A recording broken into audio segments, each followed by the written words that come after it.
이제 하나님 말씀 증거하겠습니다. 오늘 우리에게 주시는 하나님 말씀은 사도행전 9장 26절에서부터 31절의 말씀입니다. 이 계시의 말씀을 읽을 때 다 자리에 일어나셔서 한 목소리로 합독하겠습니다. 시작. 사울이 예루살렘에 가서 제자들을 사귀고자 하나 다 두려워하여 그가 제자 됨을 믿지 아니하니 바나바가 데리고 사도들에게 가서 그가 길에서 어떻게 주를 보았는지와 주께서 그에게 말씀하신 일과 다메섹에서 그가 어떻게 예수의 이름으로 담대히 말하였는지를 전하니라. 사울이 제자들과 함께 있어 예루살렘에 출입하며 또 주 예수의 이름으로 담대히 말하고 헬라파 유대인들과 함께 말하며 변론하니 그 사람들이 죽이려고 힘쓰거늘 형제들이 알고 가이사랴로 데리고 내려가서 다소로 보내니라. 그리하여 온 유대와 갈릴리와 사마리아 교회가 평안하여 든든히 서가고 주를 경외함과 성령의 위로로 진행하여 수가 더 많아지리라. 아멘. 여러분의 기도를 통해서 우리 지현옥 권사님 오늘 이렇게 예배에 참석하셨습니다. 아유, 너무 감사해요. 제가 한 주간 푹 쉬라고 병원에서 그렇게 말씀을 드렸는데 교회 가고 싶다고 저렇게 나오실 것 같아요. 고맙습니다. 혹시 병중에 있는 분들 또 아픈 분들 있으시면은요, 우리 인천운영교회 공동체가 함께 기도할 때 하나님의 치료의 은혜가 임할 줄로 믿습니다. 제목을 따라해 봅시다. 역동적으로 믿고 당당하게 성장하라.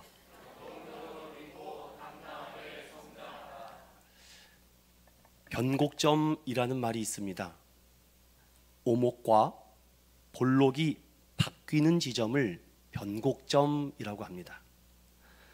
변곡점을 우리 인생에 적용해 보면 인생의 방향이 바뀌는 지점이라고도 하죠. 영어로는 터닝 포인트라고도 얘기를 합니다. 새로운 환경, 새로운 장소, 새로운 시간, 새로운 사람, 새로운 교회, 여러 가지 새로운 점들이 있지 않습니까? 저는 변곡점을 넘어 대전환은 필연이다, 기회다라는 생각을 종종 하게 됩니다. 여러분, 새롭게 무언가 바뀐다는 것은 두려움과 공포, 또 더 나아가서 우리에게 불안을 주죠. 그런데 그 터닝 포인트의 그 시점의 고비를 넘게 되면은요, 우리에게 말할 수 없는 하나님의 은혜가 쏟아진다라고 합니다. 진짜 예수님을 만나면 저는 인생의 영적 변곡점이 있다고 봐요. 도저히 변할 수 없는 사람, 괴물 같은 사람, 저런 사람도 예수님 만나면 반드시 뒤집어집니다. 부활하신 예수님을 매주일마다 만나주기를 사모하는 우리 믿음의 성도들 되시기를 간절히 축원합니다. 우리 함께 마태복음 13장 43절을 44절을 한번 함께 합독합니다. 시작. 천국은 마치 밭에 감추인 보화와 같으니 사람이 이를 발견한 후 숨겨두고 기뻐하여 돌아가서 자기의 소유를 다 팔아 그 밭을 사느니라. 아멘.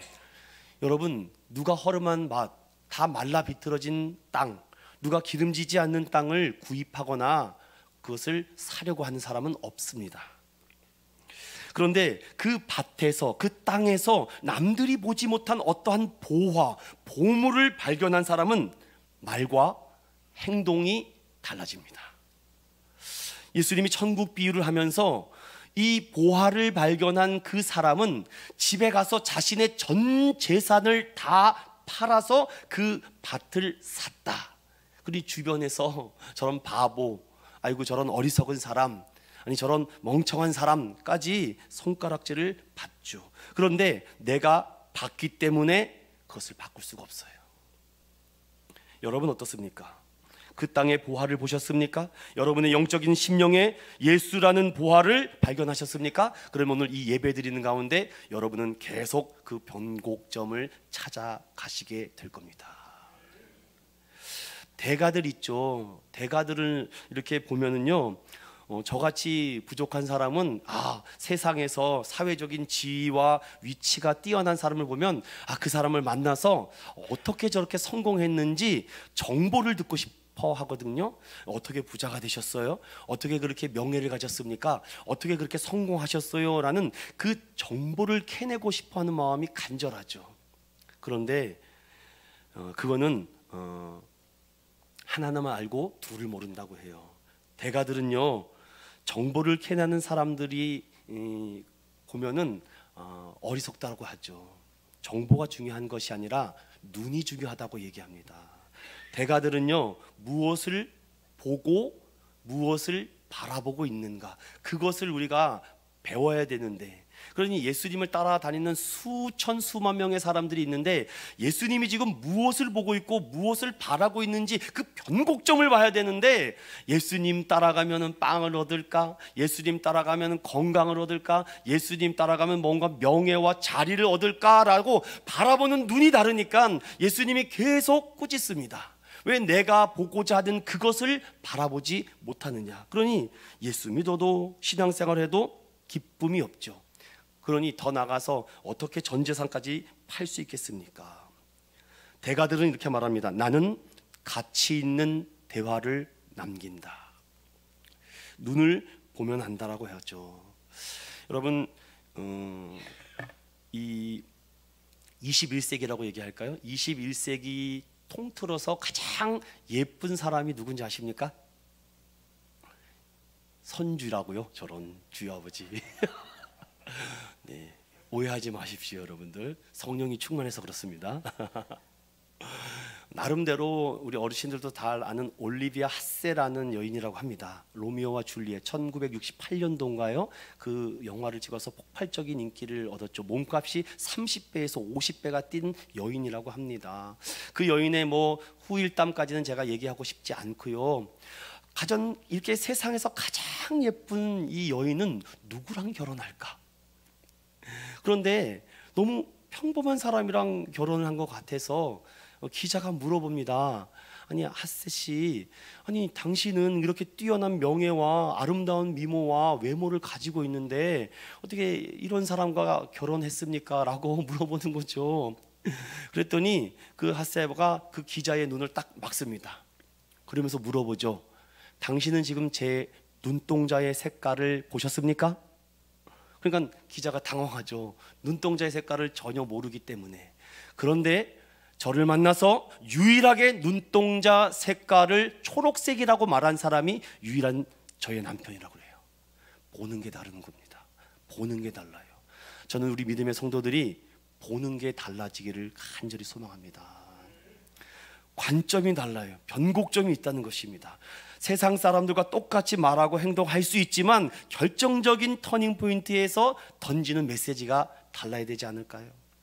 저는 오늘 그 변곡점의 한 위치에 서 있는 그 한 사람을 하나님께서 어떻게 쓰고 사용하고 있는지를 저와 함께 찾아가며, 저와 여러분도 좀 이 인물과 같이 역동적인 믿음이 있어야 되지 않을까요? 이건 믿는 것인지 안 믿는 것인지, 믿어지는 것인지 안 믿어지는 것인지, 뭔가 역동적인 믿음이 없어요. 그 역동적인 믿음이 우리 안에 스며들 때 우리는 당당하게 성장할 수 있습니다. 여러분, 교회에서도 당당해야죠. 왜 세상의 흠과 왜 티를 잡힙니까? 당당해야 되지 않겠습니까? 저는 정말 이것을 노력해 보려고 애를 쓰고 있습니다. 참 인간의 연약함 때문에 또 무너질까 봐 참 겁이 나고 두렵지만 하나님 좀 지켜달라고 매 새벽마다 기도하는 것 같아요.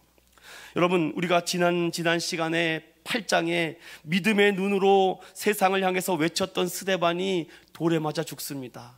그 예루살렘 땅의 슬픔과 아픔과 큰 눈물과 그 상처가 그냥 마르지 않죠. 그러니 그 아픔을 어디다가 토해내겠습니까? 하나님, 이렇게 잘하고 있는데 왜 우리에게 이렇게 어려운 환경과 장소와 또 이런 주변의 이웃들을 만나게 합니까? 그런데 그들은요, 눈이 달라요. 보는 게 다릅니다. 예수 그리스도가 있는 거죠. 빌립이라는 한 사람이 그 말도 안 되는 사마리아 지역에 가서 예수는 주다라고 전도를 하니까 사마리아가 변해요. 보는 눈이 달라집니다. 그러니 예수 만나면 눈이 바뀌는 거예요. 귀신이 나갑니다. 병든 자가 고침을 받아요. 모든 문제가 해결됩니다. 그러니 빌립도 예수 그리스도를 전하니 이런 능력이 나타나는데, 우리도 예수 그리스도를 전하면 이런 능력이 나타날 줄로 믿습니다. 그리고 빌립이 그렇게 사마리아에서 많은 활약을 하니까 주변의 시기와 미움과 질투가 막 일어나요. 그렇습니다. 여러분, 예쁜 꽃에는요 꿀벌만 찾아오는 것이 아니라 온갖 곤충들과 벌레들이 꼬이게 돼 있어요. 당연한 겁니다. 그걸 당연하게 받아들이셔야 돼요. 그러니 마술사 시몬이라는 사람이 어떻게 합니까?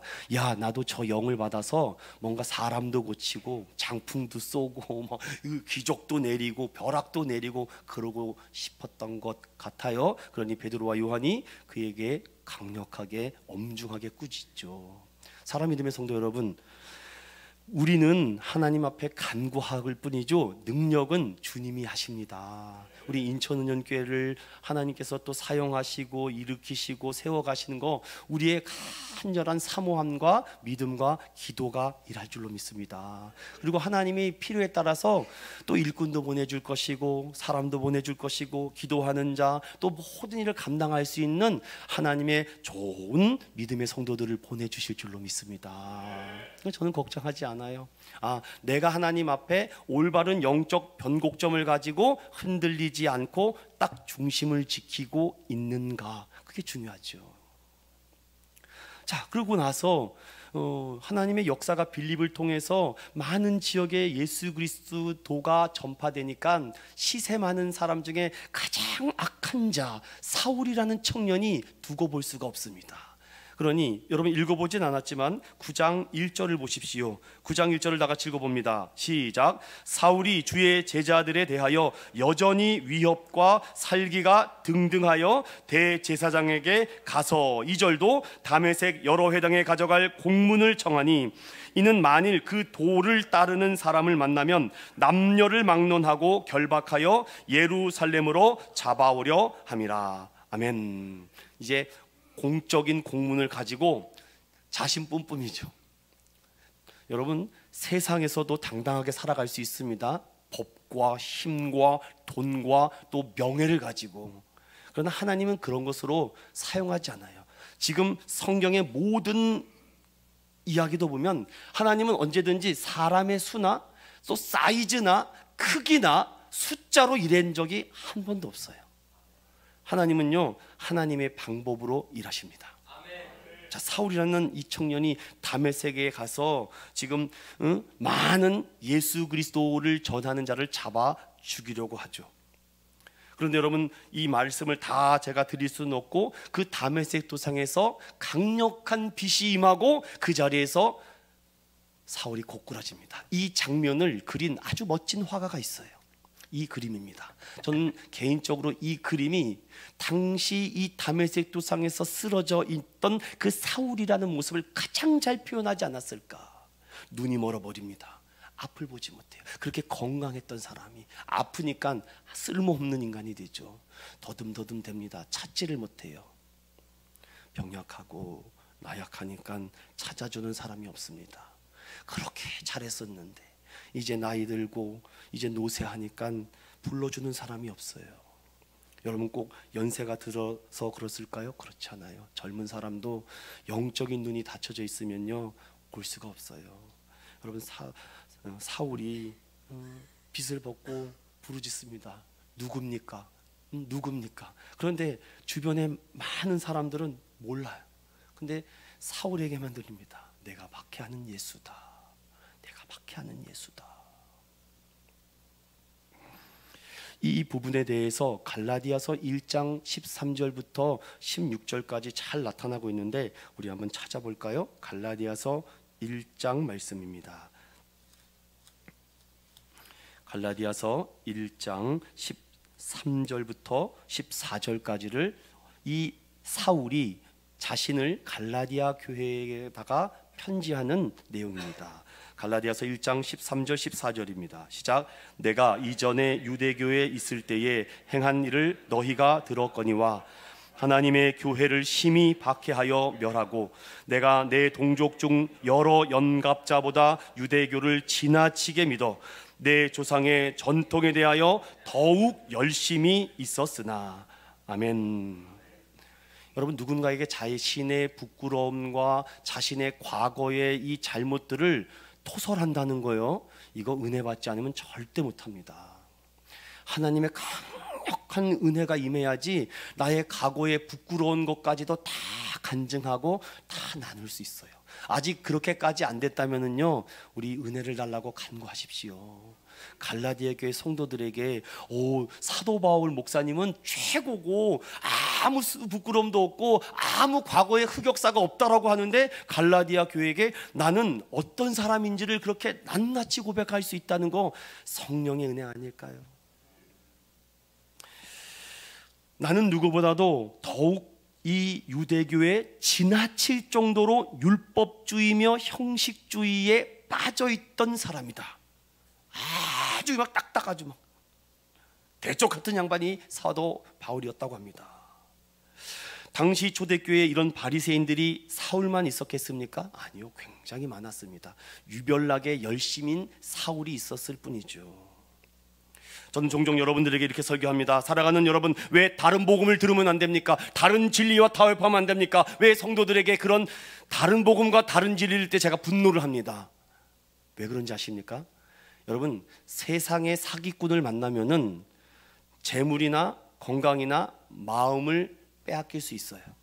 이거는 어떻게 회복할 수도 있겠죠. 그러나 영적인 사기꾼을 만나면 영혼을 빼앗깁니다.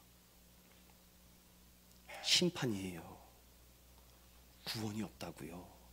그래서 영적인 사기꾼을 만나면 안 됩니다. 갈라디아 교회 성도들에게 다른 복음을 전하면은 저주를 받았다라고까지 돼 있죠. 그런데 이 사도 바울이요, 하나님의 은혜를 받고 강력한 조명을 받고 처음으로 앞을 보지 못하는 큰 질병과 슬픔에 빠져 있을 때, 그때도요 하나님 만난 게 아닙니다. 여러분, 하나님 만난 게 아니에요. 우리는 뭐 힘들고 내가 감당할 수 없는 문제가 생기고 큰 시험이 오면은요 하나님 만날 수 있을 것 같죠? 오히려 더 뒤집어질 수도 있습니다. 그것이 계기가 돼서 하나님을 만나게 되는 수많은 얘기도 있지만 오히려 반대로 파괴될 수도 있어요. 그런데 사도 바울은 신학적으로 급진적 회심자 개종자라고 얘기합니다. 그래서 그의 모든 신앙의 고백에는 세 가지가 들어있어요. 회심과 중생과 거듭남. 우리 한번 따라 봅시다. 회심과 중생과 거듭남. 이 세 가지가 굉장히 중요해요. 그래서 구원의 확신에 대해서 이 세 가지를 반드시 제가 물어보죠. 어떻게 예수님 만나셨습니까? 그가 예수 그리스도의 은혜를 받고, 제가 읽어드리겠습니다. 갈라디아서 1장 15절에 이런 말씀이 있어요. 그러나 내 어머니의 태로부터 나를 택정하시고 그의 은혜로 나를 부르신 이가. 여러분, 보는 게 달라졌어요 이제. 그리고 뭐가 달라졌습니까? 말이 달라지는 거예요. 자, 보는 것이 달라지고 말이 달라졌다고 끝날까요? 그것이 아니에요. 그래서 오늘 읽은 본문의 말씀이 저와 여러분에게 정말 필요한 겁니다. 예수 만나면은요 보는 게 달라진다니까요. 그리고 내 언어와 말이 예뻐져요. 그런데 그것만 가지고는요 하나님의 일을 할 수 없습니다. 이거는 마음 착한 사람들도 이렇게 할 수가 있어요. 자, 하나님의 은혜를 받고 하나님의 성령이 사울에게 말합니다. 너 이제 누군가를 찾아가라. 그럼 거기 가면은 한 사람을 만날 것이다. 그럼 그 사람을 만나서 그의 말을 따르라는 겁니다. 이렇게 준비시키신 또 사울이 있었고, 또 반대로 아나니아 목사님이 있습니다. 아나니아 목사님을 통해서 이제 사울이라는 청년을 만날 것인데 내가 지시한 그대로 너는 순종하라고 돼 있어요. 아나니아 목사님은 그 하나님의 명령 그대로 있는 그대로 얘기합니다. 제가 읽어드리겠습니다. 사도행전 9장 17절부터 말씀입니다. 아나니아가 떠나 그 집에 들어가서 그에게 안수하여 이르되 형제 사울아, 주 곧 내가 오는 길에서 나타나셨던 예수께서 나를 보내어 너로 다시 보게 하시고 성령으로 충만하게 하신다 하니. 아멘. 여러분, 아나니아하고 사울은요 만난 적도 없습니다. 아무런 관계도 없어요. 처음 만남일 것입니다. 그런데 들은 소문은 있죠. 사울이 어떤 사람인지는요, 얼마나 잔인하고 교회를 핍박하며 얼마나 수많은 상처와 가시를 던져준 인간인지를 너무 잘 알고 있는 아나니아 목사. 그런데 안수를 할 수 있다고요? 여러분, 나를 공격한 사람에게 손잡아 줄 수 있을 것 같습니까? 그런데 여기서 중요한 것은 아나니아가 그 사울에게 형제여라고 고백해요. 여러분, 제가 성찬식 때 말씀을 드렸습니다. 형제여 자매여라고 성경에서 말하는 것은 생명을 주고받았던 사이라고, 제가 떡과 잔을 먹고 마시는 것입니다. 그런데 아나니아 목사가 그 잔인한 그 사울에게 형제여 이렇게 부른다고요? 그건 있을 수가 없습니다. 상식으로 되지 않아요. 그러니 하나님의 강력한 은혜를 받지 않으면 눈이 바뀌지 않습니다. 그리고 아나니아도 말이 바뀌죠. 형제 사울이여 그에게 안수하며 성령과 충만받으라 라고 기도합니다. 사랑 믿음의 성도 여러분, 여러분 어떻습니까? 여러분의 신앙생활 가는데 변화되어 가는 변곡점이 있으십니까? 눈이 바뀐 변곡점은 언제셨습니까? 또 말이 바뀐 변곡점은 언제셨습니까? 아나니아 목사는 주께서 가라 하신 그 사울을 보고 말씀 그대로 순종합니다. 인간의 감정 단 1%도 거기다가 떨어뜨리지 않아요. 나의 과거의 모습들 드러내지도 않고 하나님이 말씀하신 그대로 분부하신 명령을 그에게 전하죠. 사울은 이방인의 그릇, 나의 택한 그릇, 빛이 되겠다. 하나님, 저를 써주시죠. 저 얼마나 열심히 하는데요. 교회 24시간 살고 있습니다. 나 얼마나 맨날 말씀과 기도로 새벽 기도도 하고 헌금도 드리고 얼마나 많이 하는데, 하나님 저 핍박하고 박해하고 저 교회를 잔멸하는 저 사울을 쓰신다고요? 라고 이런 감정이 전혀 들어가지 않습니다. 하나님이 명령하시니까, 하나님이 하라고 하시니까 아나니아 목사는 그를 안수합니다. 그리고 안아주죠. 앞을 보지 못했던 그 사울 얼마나 간절하겠습니까? 그런데 여러분, 18절과 19절에 보니까 즉시 사울의 눈에서 비늘 같은 것이 벗어져 다시 보게 된지라 일어나 세례를 받고 음식을 먹음에 강건하여졌다고 돼 있어요. 전 하나님이 하시니 너무나도 놀랐습니다. 그런데 하나님께서 이 사울을 어떻게 쓰십니까? 그 은혜를 받자마자 그가 바로 20절에 즉시로 각 회당에서 예수가 하나님의 아들이심을 전파하니, 세 번째가 변하죠. 눈이 바뀌었습니다. 말이 바뀌었습니다. 그리고 행동하게 돼 있어요. 이 세 가지의 변화가 일어나야 됩니다. 그런데 우리가 여기까지만 알면은 우리가 사울의 진가를 볼 수가 없어요. 예수 그리스도를 전하니까요, 두 가지 동네에서 난리가 났어요. 유대인파, 그리스도인파. 유대인파는 저 배신자, 그를 잡아 죽여야 되겠다고 공소장을 때려버리고 그를 잡으려고 합니다. 그를 죽여야 된다고 하죠. 이 유대교파에서는요, 그렇게 열렬한 신자 이 사울이 유대교를 배신하고 개종하여 그리스도를 믿는다고요? 그러니 낙인을 찍어버리는 거죠.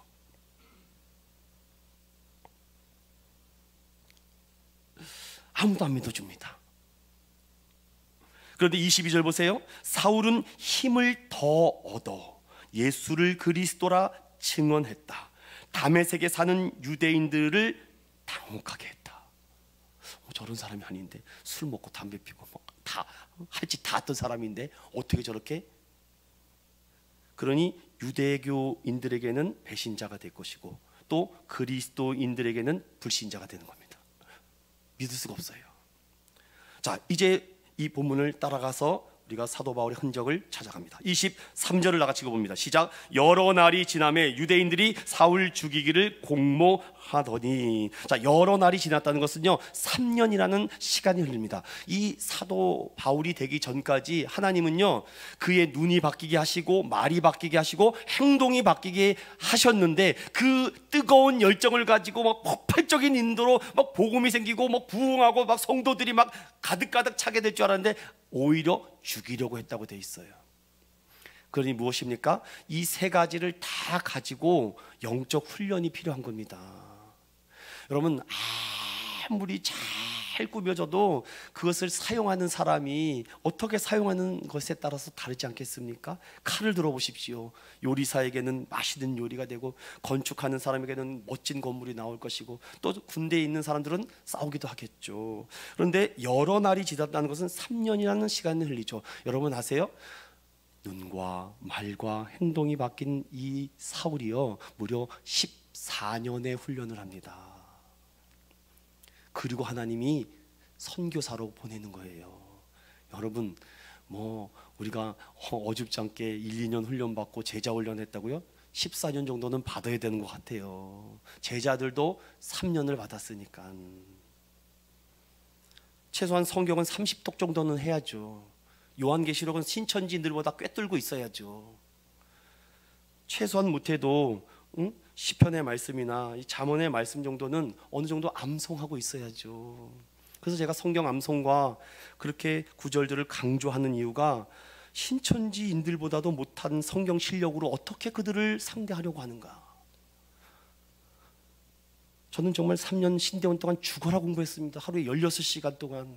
그래서 성경을 달달달달 외워야 되겠다. 내가 어느 목사보다도 잘하진 못하겠지만 성경 신학만큼은 잘하자. 그가 3년 동안 아라비아 광야에 가서 하드 트레이닝을 받습니다. 엄청난 훈련을 받아요. 여러분, 얼마나 많은 훈련을 받았겠습니까? 그 이야기는 이 서신서에 기록이 되어 있죠. 그리고 나서 이제 훈련이 마쳤을 것 같아서 이제 돌아왔는데 오히려 조건이 더 안 좋아졌어요. 아직 시간이 더 필요한 것 같습니다. 24절 보니까 그 계교가 사울에게 알려지니라. 그들이 죽이려고 밤낮으로 성문을 지킨다. 그의 제자들이 밤에 사울을 광주리에 담아 성벽에서 달아 내렸다. 이 본문에 대한 해석은 고린도후서 11장을 읽어보시면 자세하게 나옵니다. 자, 그렇다면은 하나님, 그러면 사도 바울의 어떤 부분이 역동적으로 믿음이었고 당당하게 성장하는 모습입니까? 라는 부분을 이제 찾아가 보려고 해요. 여러분, 26절을 다 같이 읽어봅니다. 시작. 사울이 예루살렘에 가서 제자들을 사귀고자 하나 다 두려워하여 그가 제자됨을 믿지 아니하니. 나름대로 훈련도 받았고 또 말씀도 들었고 기도도 많이 했고 또 하나님의 은혜를 받고 이제 직분도 받았고 이제 어느 정도 내가 될 거라고 생각했는데, 아직까지도 이 예루살렘에 있는 제자들, 특별히 당시에 이 예루살렘 교회는 야고보가 담임 목사님이었고 옆에서 베드로 사도가 도와주고 있었습니다. 그들과 사귀고자 했다고 되어 있어요. 여기 무슨 뭐 커플놀이 합니까? 여러분, 헬라어의 이 사귀고자라고 한다는 것은요, 강력한 악교풀과 같은 강력 접착제에 강력하게 붙는다라는 말이 있어요. 그래서 제자들, 특별히 그 사도들과 함께 거룩한 교제와 친교를 나누기 위해서 딱 들어갔는데 딱 막는 거죠. 어디 들어오려고 그래? 어디? 안 돼, 안 돼. 받아들일 수 없어. 왜냐? 과거의 흔적에 이 씻을 수 없는 사울의 모습과 흔적들이 아직 남아있기 때문이죠. 믿을 수가 없어요. 26절의 말씀을 보면은 그 제자들도 믿지 않았다. 아니, 제자들, 사도들이요, 저 눈도 바뀌었고요, 말도 바뀌었고요, 행동도 바뀌었습니다. 그리고 훈련도 받았다니까요. 그러면 이제 좀 인정해 주시고 저와 함께 같이 동역하죠. 그런데 제자들은, 사도들은 안 된대요. 그런데 상황이 갑자기 바뀝니다. 28절 보세요. 사울이 제자들과 함께 있어 예루살렘에 출입했다. 아니, 갑자기 상황이 또 바뀝니다. 그리고 29절에 보세요. 또 주 예수의 이름으로 담대히 말하고 헬라파 유대인들과 함께 말하며 변론하니 그 사람들이 죽이려고 힘썼다라는 말씀을 해요. 1차적인 영적 체험을 하고 나서 그에게 뜨거움이 찾아오는데 아무도 믿어주지 않았거든요. 아무도 나의 과거에 대해서 그 잘못된 것만 지적하고 꾸짖을지 지금 현재 나를 믿어주지 않습니다. 여러분, 이게 쉽게 되는 게 아니에요. 쉽게 되면요 다 하죠. 그런데 하나님의 놀라운 계획을 보세요. 저는 이 본문 27절 읽다가 정말 벼락을 맞는 듯한 느낌을 받았습니다. 왜냐? 오늘 이 핵심적인 말씀은 다들 31절이라고 생각을 하시더라고요. 물론 31절도 중요합니다. 그런데 정말 중요한 것은 27절이에요. 27절이 없었으면 사도 바울은 존재하지 못합니다. 여러분, 이제 그 사람을 쫓아가 보겠습니다. 사울을 세워주고 사울을 일으키고 사울을 바울되게 한 사람이 누군가? 27절 다 같이 읽어봅니다. 시작. 바나바가 데리고 사도들에게 가서 그가 길에서 어떻게 주를 보았는지와 주께서 그에게 말씀하신 일과 다메섹에서 그가 어떻게 예수의 이름으로 담대히 말하였는지를 전하니라. 바나바가 있었어요. 저는 우리 인천운영교회 바나바가 많아지기를 축원드립니다. 잘하는 줄 알아요. 대단한 거 압니다. 과거에 특별한 이력과 특별한 능력들 만났던 거 다 알아요. 근데 안 믿어주면 어떡합니까? 지금 믿어줘야 되잖아요. 안 믿어주면 어떡합니까, 여러분? 그러면 다시 한번 여기서 또 물어보겠습니다. 바나바는 이 사울이라는 청년을 어떻게 생각해? 똑같죠, 여러분. 똑같이 생각을 하죠. 그는 악한 사람이고 괴물이라고 말하죠. 그런데 바나바는요, 어떤 사람이었습니까? 그게 우리가 마지막 묵상해야 될 말씀이에요. 사도행전 4장으로 넘어가 봅니다.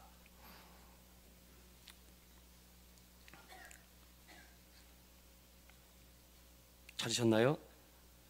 4장 36절 다 같이 읽어봅니다. 시작. 구브로에서 난 레이족 사람이 있으니 이름은 요셉이라. 사도들이 일컬어 바나바라 번역하면 위로의 아들이라 하나. 아멘. 여러분, 원래 이 분의 이름은 요셉입니다. 그런데 그분을 보면 그분을 만나면 마음이 좋아져요. 칭찬과 격려와 위로와 따뜻함이 있어요. 그분의 말 한마디면은 그냥 마음이 녹아져요. 그분의 기도가 나에게 들려지면 가슴이 터져 나옵니다.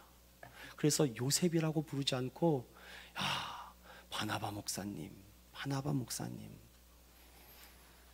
바나바는요 위로의 사람이라고 돼 있어요. 사도 바울이 사울일 때에 얼마나 유대교인들로부터 불신, 또한 그리스도인으로부터 낙담과 낭망이 찾아왔겠습니까? 아무도 믿어주지 않아요. 나 정말 잘하고 싶다니까요.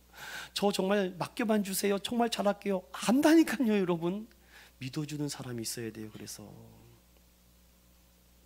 그것을 대변해주고 그것을 보증해줄 사람이 있어야죠.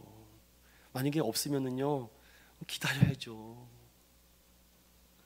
사울이 만약에 사울 혼자만 들고 뛰고 날았으면은요 여기 아무도 알아주는 사람 없습니다. 우리 집사님 대단하시다고, 제가 안다고, 제가 옛날에 같이 사역해봤는데 그렇게 잘하더라고. 믿어줘야죠. 우리 인천은교회 공동체 안에서 서로 이렇게 믿어주고 세워주고 권면과 칭찬이 있어야죠. 그분 좀 기도 좀 더 해봐야 하지 않을까요? 교회가 가역동되면은 안 되겠죠. 믿고 맡겨야 되는데 저도 정말 믿고 맡기려고 하는 입장으로 서 가려고 합니다. 그런데 바나바가 나타나는데 바나바는 어떤 사람인지 이미 사도들에게 그의 인품과 그의 영성과 그의 신실함과 진실함을 그 예루살렘 교회에서 모르는 사람이 없어요. 그 한마디가 얼마나 위력이 있습니까? 교회에서는요 다른 거 필요 없어요. 여러분의 말에 영적인 힘을 더하여 그 안에 능력이 나타나기를 소망합니다. 관심도 가져주고 전화도 해주고 카톡도 문자도 보내주고. 사울이 방황하니까 이 귀하고 실력 있고 능력 있고 재주 많은 이 청년이 하나님이 큰 뜻이 있다는 것을 이미 알았죠. 왜냐? 위로자는요 그게 보이거든요. 위로는 성경에서는 은사라고 돼 있어요. 위로하는 것도 그냥 가서 잘 될 거야, 잘 될 거야, 이게 위로입니까? 아니죠.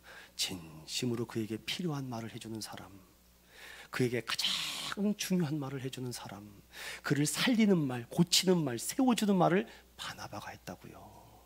그냥 말 예쁘게 포장해서 하는 말이 아니라 그 한마디 한마디 한 단어 한 글자에 뭔가 엑수시아 권세가 있어야죠. 바나바가 사울을 데리고 와서 사도들 한 사람 한 사람, 내가 이 사람을 보증하겠소, 내가 이 사람을 보증하겠소. 하나님이 사울의 인생의 고비고비 길목길목마다 좋은 사람을 만나게 해주세요. 아나니아라는 좋은 신실한 순종의 목회자를 만나게 해주시고, 또 바나바라는 믿음의 좋은 동역자를 만나게 해주시고.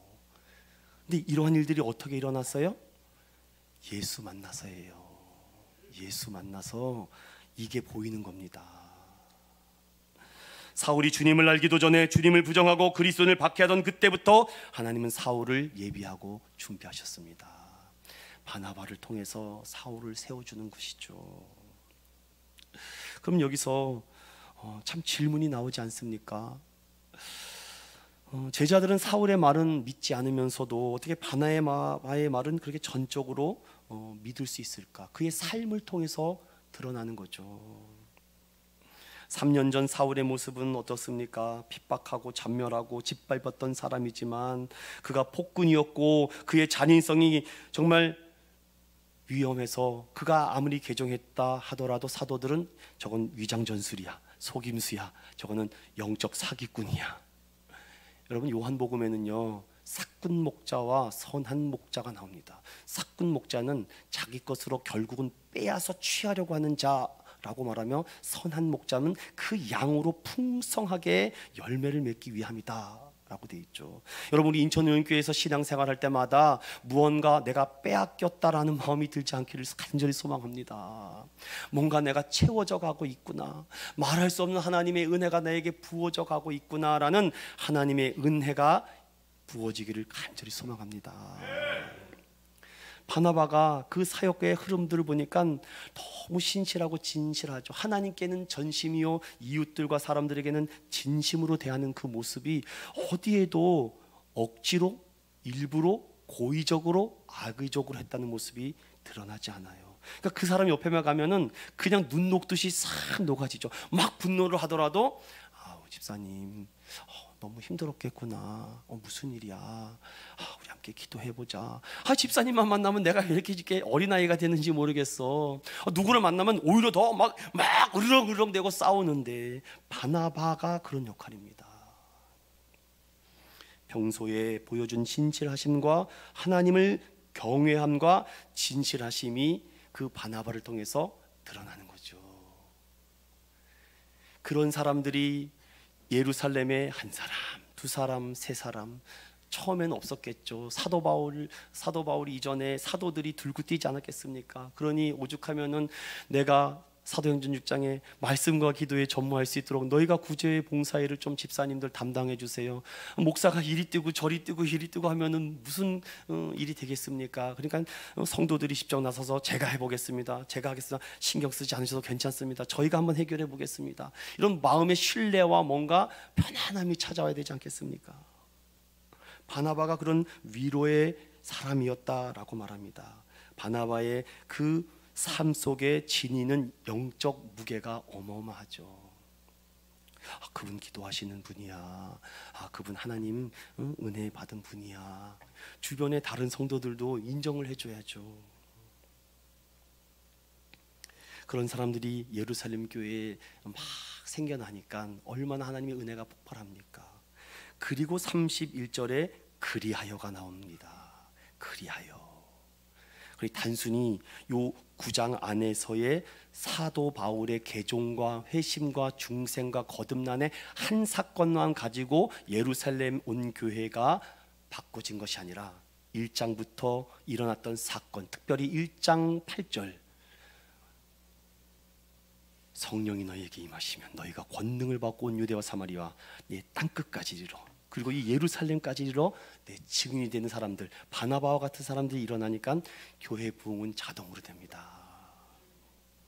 그러니 이 사도행전을 기록한 누가는 의사의 관점으로 날카롭게 얘기하죠. 그리하여 1장부터 이 9장까지의 사건을 모아 보니 온 유대 땅과 갈릴리와 사마리아 교회가 어떻게 되어갔다고요? 평안하여 든든히 서갔다라는 것입니다. 이것이 오늘날 교회의 하나됨과 일치성입니다. 그러니 모든 교회가 있지 않습니까? 그 교회는 작게로는 교회로 시작하지만 그 안에는 공동회, 재직회, 그 다음에 당회가 있습니다. 그 위에는요 시차례가 있죠. 그 위에는 노회가 있고 그 위에는 대회가 있습니다. 요즘 대회는 잘 안 하는데, 그리고 그 위에 총회가 있어요. 그러니까 이렇게 단계가 다 있다는 거죠. 이 말은 온 교회가 평안하여 든든히 서갔다는 것은 작은 교회나 큰 교회나 가정교회나 모든 교회가 예수 그리스도로 말미암아 하나가 될 때, 일치가 될 때 평안하여 든든히 서갔다는 겁니다. 우리 인천운영교회도요 여러 가지 잡음들이 있을 수 있어요. 여러분 괜찮아요. 그러나 그 잡음들을 누가 가야 되겠어요? 바나바가 가야 된다고요. 바나바가 가서 볼륨을 잘 맞춰주시고 주파수를 잘 맞춰주셔야 돼요. 저는 우리 인천운영교회 셀 리더분들이 그렇게 되어주기를 소망합니다. 그리고 여기서 앞에 있는 팀장님들, 부장님들이 그런 역할을 해주기를 원해요. 그래서 12주 동안 기독교 에센스 그 강의를 제가 목 터져라 토요일날 피곤한데도 금요 성령 집회를 하고 그 아침에 나와서 또 한 겁니다. 할 수 있으니까. 온 교회가, 우리 인천은연교회가 평안하여 든든히 서간다는 것은 어느 한 사람의 약자들도 소홀함이 없고 소외되지 않도록 바나바의 역할들을 여러분들이 해주신다면요 어떤 일들이 일어납니까? 그게 오늘 그 은혜와 깊이가 넘치게 되면요 역동적인 믿음의 사람들이 막 세워지고 또 보내주시는데, 그 말씀이 주를 경외함, 교회에 주님을 경배하는 예배의 성공자들이 일어나고, 기도하는 성공자들이 막 일어나고, 우리 복음 전하러 갑시다, 선교합시다, 예수를 전합시다라는 일들이 교회에 자연스럽게 일어나요. 그리고 한 걸음 더 나가서 주님을 경외하니, 여러분 하나님과 나의 관계가 회복이 되니 어떤 역사가 일어나요? 성령의 위로로 진행하여 수가 점점 많아져요. 질적으로도 성장해야 되고 양적으로도 성장하고 있다는 것이죠. 사랑하는 믿음의 성도 여러분, 저는 오늘 이 말씀을 이렇게 정리해 보려고 합니다. 바울의 인생에서 가장 중요한 3번의 만남이 있습니다. 첫 번째가 자신의 눈과 그리고 자신의 말과 자신의 행동까지도 변하게 해주신 유일한 분은 구원자 부활의 생명이신 예수님과의 인격적인 만남이다. 그리고 여러분 그 뜨거움은요 잘못하면 옆에 사람들이 가면 될 수가 있어요. 그러니 잘 조각하고 다듬어져야 되죠. 그러니 말씀 앞에 신실하고 순종하는 영적 지도자 아나니아 목사님을 2번째로 만납니다. 저는 여러분에게 그런 목회자가 되었으면 좋겠습니다. 그리고 또 그걸로만은 안 되는 것 같아요. 자신의 그 삶을 인정해주고 또 보증해주고 변호해주고 또 주변의 믿음의 사람으로서 존경, 리스펙 받는 바나바가 있어야 돼요. 그러니 여러분의 인생에 지금 이 3분을 만나셨습니까? 예수님 만나셨습니까? 아나니아 목사님 만나셨습니까? 바나바가 있으십니까? 그럼 여러분 가장 행복한 사람입니다. 뇌성마비 시인 송명희 씨가 코로나 시국에 이런 글을 올렸습니다. 제목이 아픈 것도 감사합니다. 아파서 돈에 대한 욕심이 더 없어져 주변을 더 돌아보게 하시니 감사합니다. 병이 길고 깊으면 살고 싶은 생각보다 죽음이 두렵지 않아 감사합니다. 삶에 애착이 없어서 비굴하지 않아 감사합니다. 마음이 세상에 없으니 세상보다 천국을 보고 땅에 연연하기보다 하늘을 볼 수 있어 감사합니다. 나면서부터 의사들이 죽는다고 하는 말을 수십 수백 번 들어 별로 생각 안 하고 있습니다. 내가 병원 믿고 살았으면 벌써 세상에 없었을 것입니다. 살면 기회고 죽으면 천국이라 감사합니다. 뭔가 역동적인 믿음이 느껴지십니까? 뭔가 당당하게, 몸은 불편하지만 이분이 나라는 찬양시를 통해서 이런 고백을 하죠. 나 가진 재물 없습니다. 나 지식 건강 없습니다. 그러나 나 남이 보지 못한 것, 나 남이 듣지 못한 음성, 나 남이 받지 못한 사랑, 모든 것 깨달았습니다. 공평하신 하나님. 결론으로 말씀을 마칩니다. 신앙생활에서 하나님을 경외하고 그분의 사랑을 느끼는 거 정말 중요합니다. 그런데 왜 그것을 보고 말하고 행동하게 했을까요? 그리고 왜 예수님을 만나게 했을까요? 또 아나니아 목사님을 통해서 은혜 받았을까요? 왜 바나바라는 동력자를 만나게 해주실까요? 십자가지라고요. 그리고 죽어가는 많은 곳에 교회를 세우라는 것입니다. 역동적으로 예수를 믿고 당당하게 성장하며 살아내고 살아가는 우리 인천교회 성도들 되시기를 예수님 이름으로 간절히 축원드립니다.